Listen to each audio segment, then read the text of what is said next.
Hello friends, কেমন আছো সবাই জানিও। আমি খুব ভালো আছি। আর নতুন আরও একটি ভিডিওয় তোমাদের সকলকে জানাই স্বাগত, সাথে অনেক অনেক ভালোবাসা। আজকে তোমাদের সাথে শেয়ার করব ফল মাখা ভিডিও।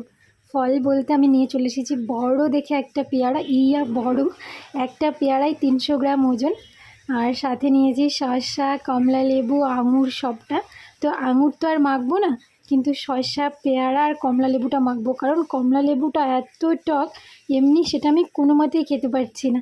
মানে আমি টক খেতে ভালোবাসি, কিন্তু শরীরটা খারাপ থাকায় অত টক কমলা লেবুটা আমি খেতে পারছি না। আর পেয়ারাটা এত সুন্দর দেখতে, কি বলবো মানে সুন্দরী পেয়ারা বলতে পারো, ভীষণ সুন্দর দেখতে। তো চলো কেটে দেখি ভেতরে কেমন, কাটলে তো বোঝা যাবে। কিছুক্ষণ সময় জলে ভিজিয়ে রেখে ভালো করে ধুয়ে তুলে নিলাম। আর এই দেখো মাখার জন্য যা যা নিয়েছি লবণ, লঙ্কা গুঁড়ো, সাথে কাসুন্দি। আর বাঙালিদের মাখামাখিতে একটু কাসুন্দি না হলে ঠিক জমে না, বলো।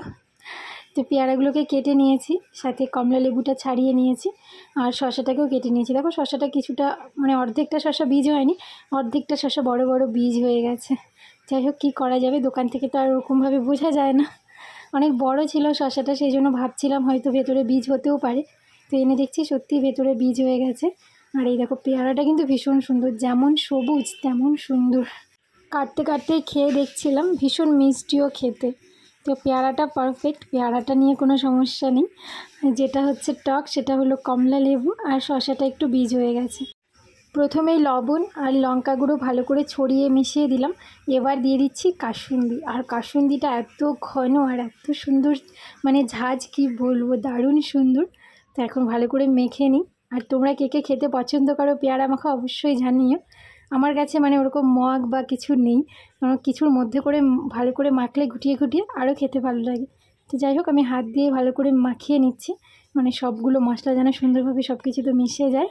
আর এই দেখো মাখানো প্রায় হয়ে এসছে। তো কে কে পছন্দ করো অবশ্যই জানিও। আর প্রথমবার আমার চ্যানেলে ভিডিও দেখে থাকলে চ্যানেলটা সাবস্ক্রাইব করে পাশে থেকো। আর ফেসবুক পেজ থেকে দেখলে অবশ্যই ফলো করে দিও, ফেসবুক প্রোফাইল থেকে দেখলেও কিন্তু ফলো করে দিও, ঠিক আছে। তো আমি খেয়ে দেখি, এতক্ষণ থেকে মাখলাম এত কষ্টের পর এখন সার্থকতার মুহূর্ত। তো এখন খেয়ে দেখছি, আর সত্যি বলতে খেতে ভীষণ ভালো হয়েছে। আর কাসুন্দিটাও খুব ভালো। কাসুন্দিটা বাড়ি থেকে আসার সময় নিয়ে এসেছিলাম, অনেক দিন হয়ে গেছে কিন্তু খাওয়া হয়নি। আজকে আমি ওপেন করলাম। আর সত্যি বলতে কাসুন্দিটাও বেশ ভালো খেতে। তো আমি খেয়ে নিই, আর তোমরা খেতে চাইলে তোমরাও চলে আসতে পারো, ঠিক আছে। তো আজকের মতো ভিডিওটা এতটুকুই। সবাই খুব খুব খুব ভালো থেকো, নিজেদের খেয়াল রেখো। আর আমার পাশে এভাবেই থেকো, আমাকে অনেক অনেক সাপোর্ট করো, অনেক ভালোবাসা দিও। আজকের মতো টাটা, আবার কথা হবে নতুন ভিডিওতে। বাই।